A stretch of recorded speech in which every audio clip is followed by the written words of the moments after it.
গেল ৫ August doctor Mohammad ইউনূসের ঢাকায় বিচার হওয়ার কথা ছিল। একটি দুর্নীতির মামলায় তার যাবজ্জীবন কারাদণ্ড পর্যন্ত হতে পারত।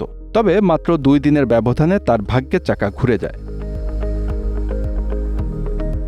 বিচারের মুখোমুখি হওয়ার পরিবর্তে নোবেল বিজয়ী অর্থনীতিবিদ এবং সামাজিক উদ্যোক্তা ডক্টর ইউনূস বাংলাদেশের সেনা সমর্থিত অন্তর্বর্তীকালীন সরকারের প্রধান নিযুক্ত হন। তবে অস্থিতিশীল এই সময়ে বাংলাদেশকে নতুন করে গড়তে অনেক কাঠখড় পোহাতে হবে তাকে। ডক্টর ইউনূস যে প্রধান ৩টি চ্যালেঞ্জের মুখোমুখি হবেন তা নিয়ে একটি প্রতিবেদন প্রকাশ করেছে ব্রিটিশ সাপ্তাহিক পত্রিকা দ্য ইকোনমিস্ট।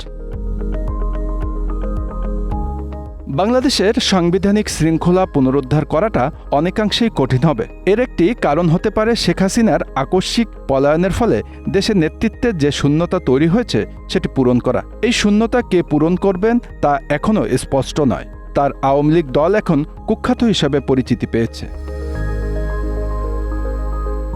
হাসিনার পদত্যাগের পরপরই কারাগার থেকে মুক্তি পেয়েছেন বাংলাদেশ জাতীয়তাবাদী দল বিএনপির নেত্রী খালেদা জিয়া। তবে ৭৮ বছর বয়সী এই নেত্রী বর্তমানে অসুস্থ এবং শেখ হাসিনার আমলে তার দল বিএনপি একেবারে বিপর্যস্ত হয়ে পড়েছে।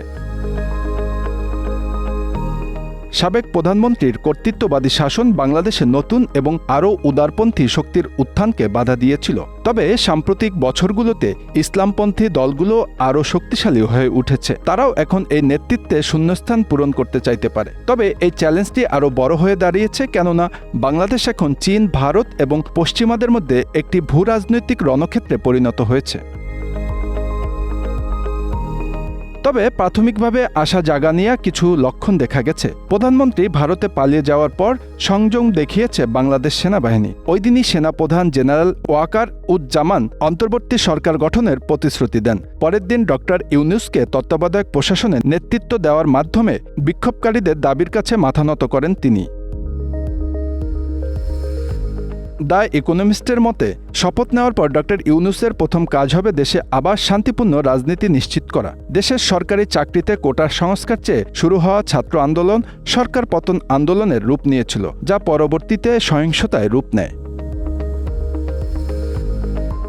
ডক্টর ইউনূসের পরবর্তী কাজ হবে বাংলাদেশের রাজনীতি পুনর্গঠন করা। আর এর জন্য শুধু দ্রুত নতুন নির্বাচনের আয়োজনই যথেষ্ট নয়, তাকে আরও বেশি কিছু করতে হবে। দেশের আদালত ও অন্যান্য গণতান্ত্রিক প্রতিষ্ঠানগুলোকে মেরামত করতে হবে। বিশ্ববিদ্যালয়গুলোতে রাজনৈতিক দলগুলোর প্রভাব কমাতে হবে। দীর্ঘদিন ধরেই সেগুলো অস্থিরতার উৎস হিসাবে কাজ করছে।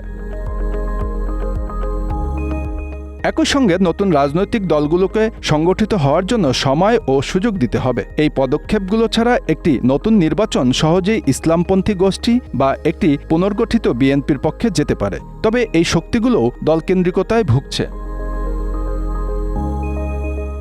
ডক্টর ইউনূসের জন্য তৃতীয় বড় চ্যালেঞ্জ হল একটি জটিল ভূ রাজনৈতিক ক্ষেত্র তৈরি করা। বাংলাদেশের সবচেয়ে বড় প্রতিবেশী দেশ ভারত সম্ভাব্য ভূ রাজনৈতিক উত্তেজনার সবচেয়ে বড় উৎস। আওয়ামী লীগের সঙ্গে দেশটির একটি ঘনিষ্ঠ ঐতিহাসিক সম্পর্ক রয়েছে।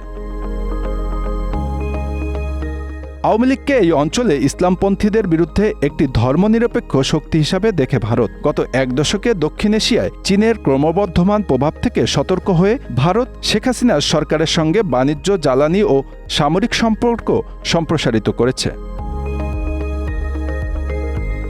নির্বাসনে যাওয়া আয়রন লেডি হিসেবে পরিচিত শেখ হাসিনাকে আশ্রয় দেওয়ার সঙ্গে সঙ্গে বিদ্বেষী বাংলাদেশি জনসাধারণের মুখোমুখি হয়েছে ভারত। এই জনতার অনেকেই তাকে আর সমর্থন করেন না। এছাড়া নিজ দেশে ভারত বাংলাদেশে অবস্থান করা আনুমানিক 10,000 ভারতীয় নাগরিক এবং সেই সঙ্গে সেখানে বসবাসকারী 1,40,00,000 হিন্দু সংখ্যালঘুদের সুরক্ষা সহায়তার জন্য চাপের মধ্যে রয়েছে ভারত সরকার। Bangla affairs news desk.